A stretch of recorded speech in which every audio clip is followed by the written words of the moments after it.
તો મિત્રો, આ ચેપ્ટરનો હવે પછીનો જે આ પોર્શન છે તે છે હરિયાળી ક્રાંતિ અથવા તો વનસ્પતિ પાકોની હાઇબ્રિડ જાત એટલે કે સંકર જાત વિશેનો છે.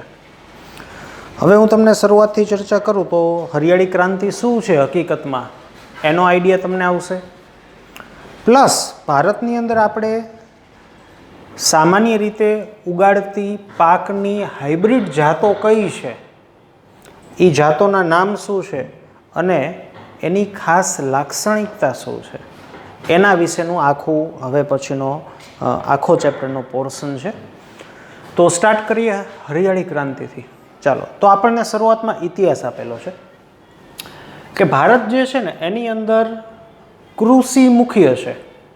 આજે આપણે ગ્રોથ ડોમેસ્ટિક પ્રોડક્ટ્સ એટલે કે ભારત જે છે એ એક વર્ષમાં ભારત દેશની જે આવક છે, આમ તો કોમર્સનો શબ્દ છે જીડીપી, તમે સાંભળેલું હોય, તો ભારત દેશની જે આવક છે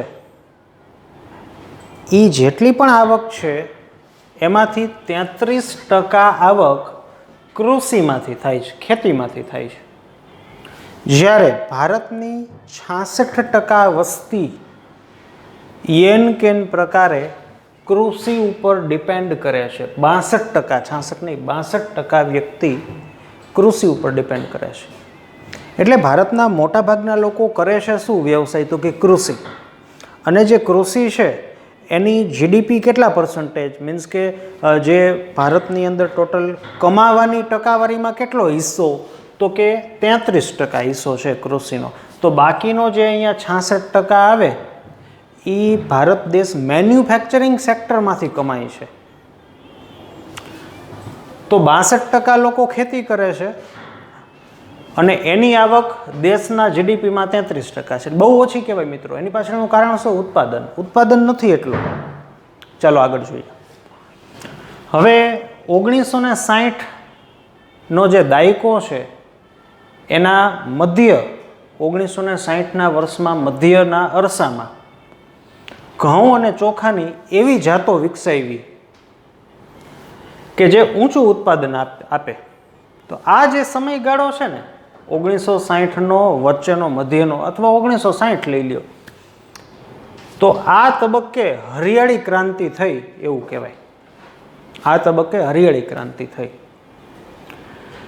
હવે ઇતિહાસ આપ્યો છે કે 1960થી 2000ની આપણે વાત કરીએ, 1960થી 2000ની જો આપણે વાત કરીએ તો 1960ની અંદર ઘઉંનું ઉત્પાદન 11 મિલિયન ટન હતું. કોનું?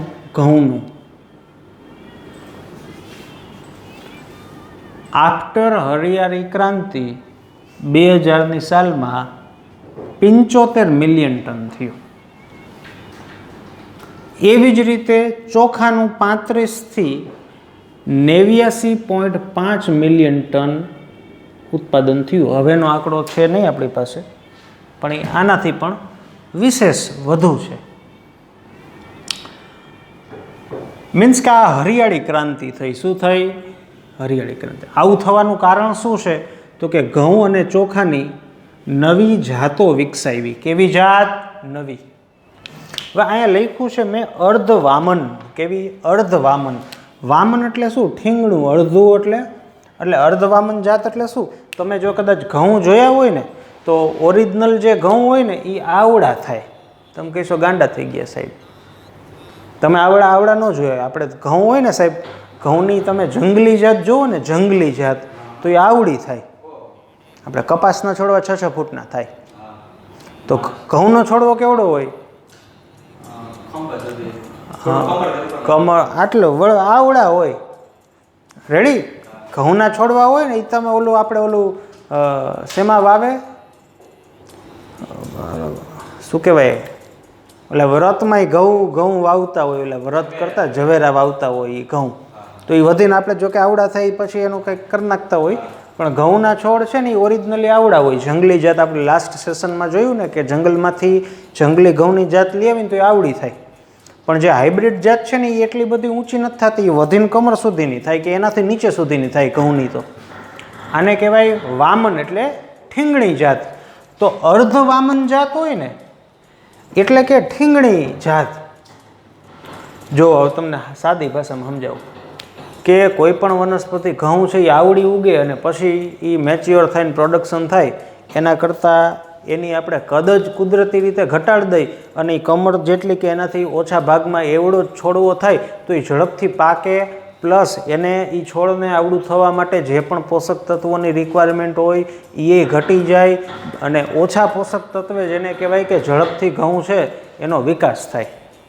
એટલે આ હરિયાળી ક્રાંતિ થઈ એ થવાનું કારણ શું હતું તો કે મેઇન કારણ છે ઘઉં અને ચોખાની આપણે એવી જાત વિકસાવી કે જે ઝડપથી ઉગી જાય, ઓછા પાણીએ ઉગી જાય.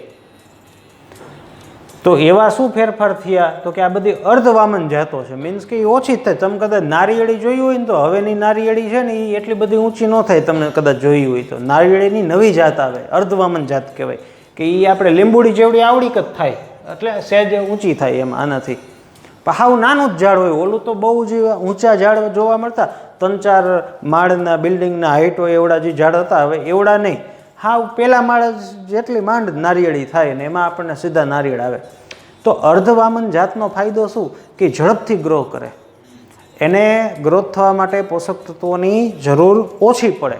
ટૂંકમાં ટાઈમ રિક્વાયરમેન્ટ જે છે ને એ ઓછો થઈ જાય, પોષક તત્વોની પ્રાપ્તિ ઓછી થઈ જાય અને મેચ્યોર થઈ જાય આ અર્ધવામન જાત.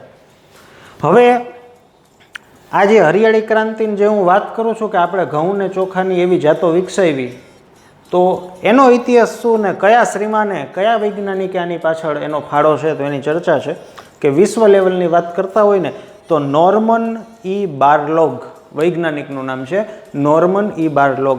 આ વૈજ્ઞાનિકે ઘઉંની અર્ધવામન જાત વિકસાવી. કોની? ઘઉંની. નોર્મન ઈ બારલોગ નામના વૈજ્ઞાનિકે ઘઉંની અર્ધવામન જાત વિકસાવી. અર્ધવામન એટલે ટૂંકી નાની કીડી એમથી થાય. કઈ જગ્યાએ તો કે ઘઉં અને મકાઈ આંતરરાષ્ટ્રીય સુધારણા કેન્દ્ર, મેક્સિકો, અમેરિકા. તો મેક્સિકો ખાતે નામ શું સંસ્થાનું? ઘઉં અને મકાઈ આંતરરાષ્ટ્રીય સુધારણા કેન્દ્ર.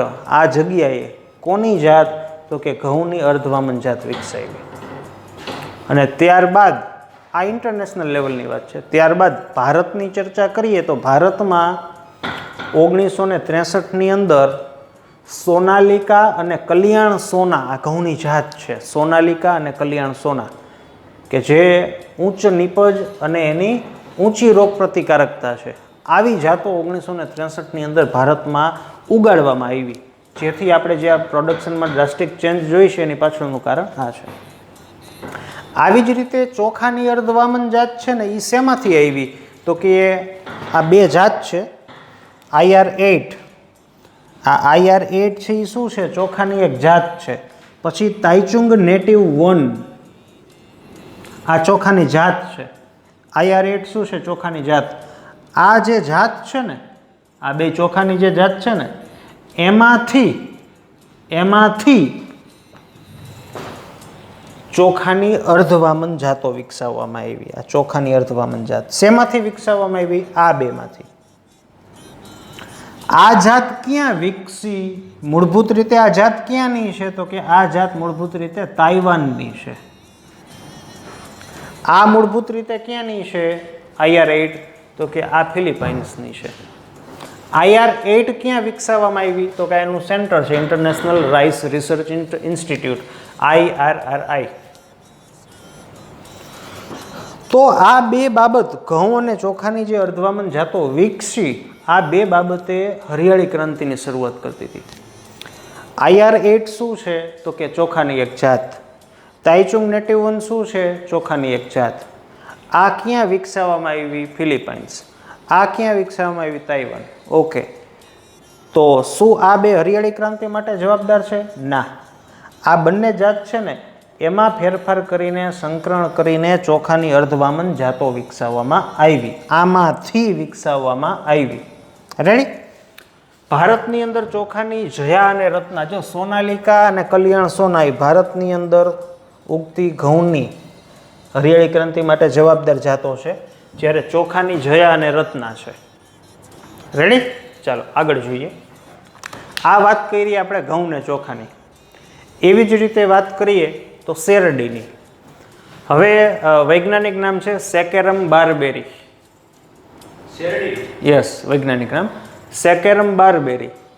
આ જે જાત છે ને એ ઉત્તર ભારતમાં ઉગતી, યુપી, બિહાર, ઉત્તર ભારતમાં. એમાં તકલીફ એવી હતી કે આ જે શેરડીની જાત છે ને એમાં શર્કરાનું પ્રમાણ ઓછું, એટલે રસ ઓછો આવે.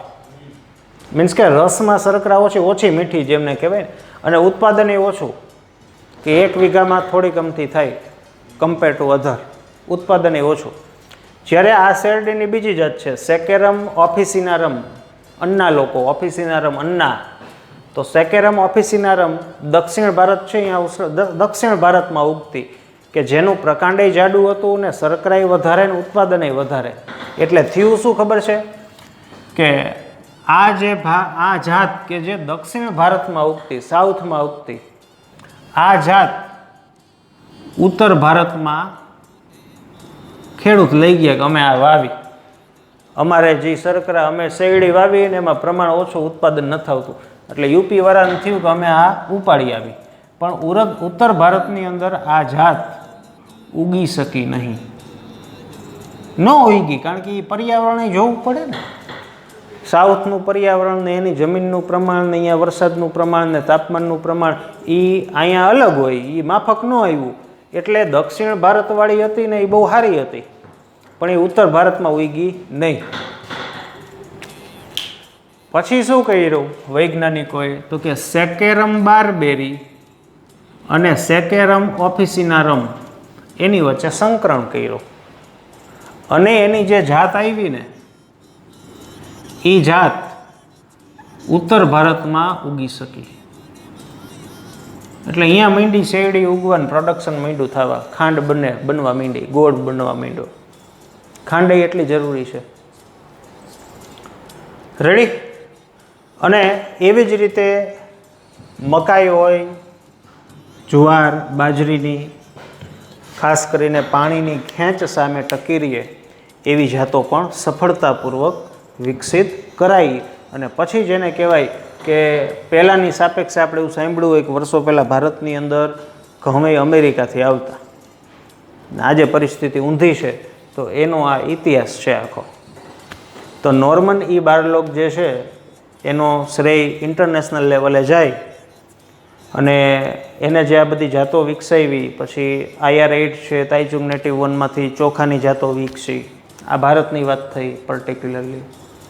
તો આ આખો ઇતિહાસ છે કે હરિયાળી ક્રાંતિ ક્યારે શરૂઆત થઈ, હરિયાળી ક્રાંતિની અંદર ભાગ ભજવનારી મુખ્ય જાતો કઈ, કોની જાત આપણે ભણવામાં નથી થતી, પણ કોની, તો કે ઘઉં, ચોખા, મકાઈની. આ ત્રણની, કારણ કે આ 3 મુખ્ય ધાન્ય છે. આપણે હજી મકાઈને એટલું બધું ધાન્ય તરીકે ગુજરાતની વાત કરી તો નથી, પણ ઘણી બધી જગ્યાએ મકાઈના રોટલાય બને, મકાઈના રોટલાય ખાય. આપણે સાઉથમાં જાય ત્યાં મકાઈના રોટલા વધારે જોવા મળે, બિહારમાં ને એ બધે. તો આ 3 મુખ્ય જાત છે. તો એની જાતો વિકસી પછી જેને કહેવાય કે હરિયાળી ક્રાંતિ થઈ, અને ઉત્પાદનમાં વધારો થયો. ખાલી ખાવા પૂરતું જ થાય એવું નહીં, પણ તમે એને વેચી શકો અને એમાંથી કમાણી કરી શકો એવી પોઝિશન ઉપર આવ્યા. તો આ આખો જેને કહેવાય કે ઇતિહાસ છે કે હરિયાળી ક્રાંતિ કેવી રીતે થઈ.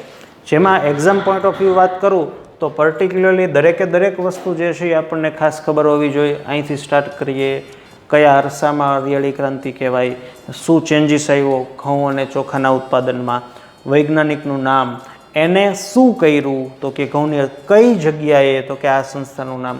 પછી આ બે જે છે એમાંથી ચોખાની અર્ધવામન જાત વિકસાવવામાં આવી. અર્ધવામન જાત શું છે, એનું મિનિંગ શું થાય, કેવી રીતે એ કમ્પેર ટુ જે જૂની જાત છે એની સાપેક્ષે ચડિયાતી છે, તો એવી વાત ખબર હોવી જોઈએ.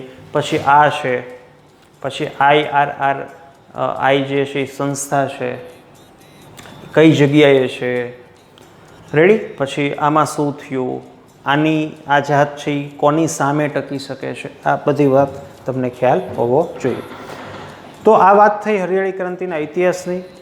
નેક્સ્ટ સેશનની અંદર કેવી રીતે ઉચ્ચ પ્રતિરોધી, અથવા તો ખાસ કરીને હું ઉચ્ચ રોગ પ્રતિરોધી જાતો જેને કહેવાય કે વિકસાવવામાં આવે છે એના નામ શું છે એની આપણે ચર્ચા કરીશું.